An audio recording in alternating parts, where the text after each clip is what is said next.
Well, the Celtics, who have a long and storied history of gagging all over themselves when it matters most, have also had an embarrassment of riches to the tune of the best starting five in the league and the sixth man of the year this year. No surprise, they finally put it all together last year amid all of the high-level injuries to literally every other good player in their conference. And since hanging that banner, they have largely been sleepwalking through this year's regular season, awaiting the postseason to begin so the switch can officially be flipped. Accordingly, they have opened as 9.5-point favorites in their Game 1 semifinal matchup with the New York Knicks that tipped off tonight, coming off of a largely uneventful first-round series against the Orlando Magic. The Celtics have been either the top odds-on favorite to defend that title from last year or Vegas's second selection behind only the Oklahoma City Thunder. For the first couple of quarters of their Game 1 tonight against New York, they were showing exactly why that is, as they were all over the Knicks, up by as many as 20 points in the second half, only to see the Knicks storm back in the fourth quarter, actually at one point taking a 6-point lead with under 4 minutes to play. The Celtics, though, would respond, hitting the Knicks with a 7-0 run to go up by 1 with around 2 minutes to play, and ultimately both teams had looks to end this game in regulation, with Brunson having a very good opportunity to walk it off with a floater that just rimmed out. Now, you would think a massive favorite at home who are attempting to defend their title from a year ago would regroup, head into overtime, seize the immediate control of the game, and take this 1-0 series lead. Now, of course that didn't happen because this is what the Celtics do. A highly unfocused team prone to crapping their pants when it really matters.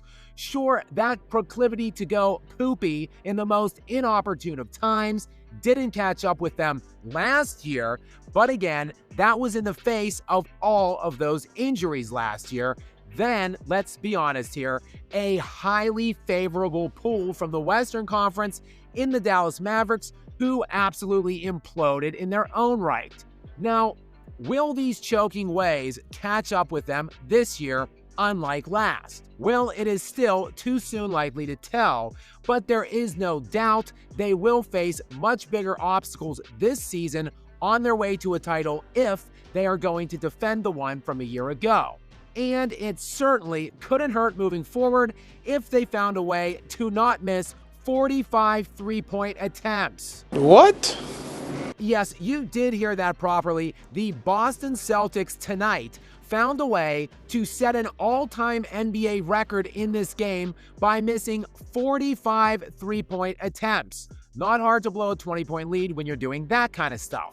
And despite the fact the Celtics were still, though, just hovering somewhere around 15 to 25% for the entire game from three, it certainly didn't deter them from jacking up 60 of them. Freaking 60 three-point attempts in one single game. 15 of 60 from the three-point line, that is.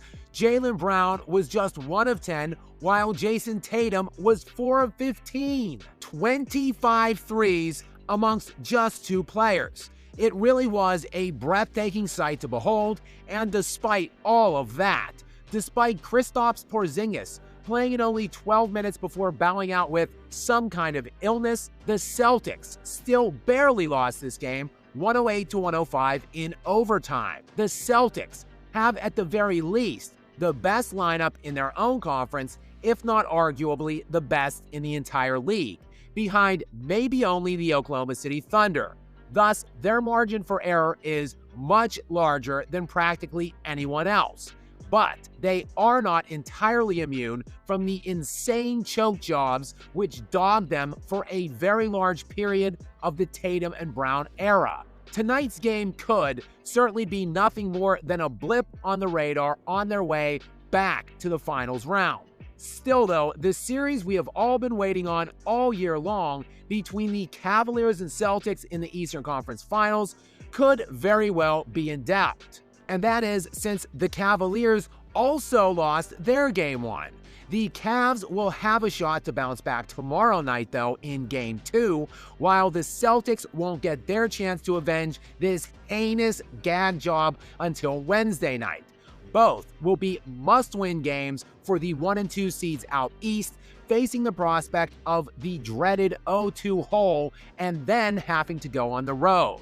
Now for more on all things NBA playoffs, please do make sure to click that subscribe button now to stay up to date with more from me. Until next time, guys.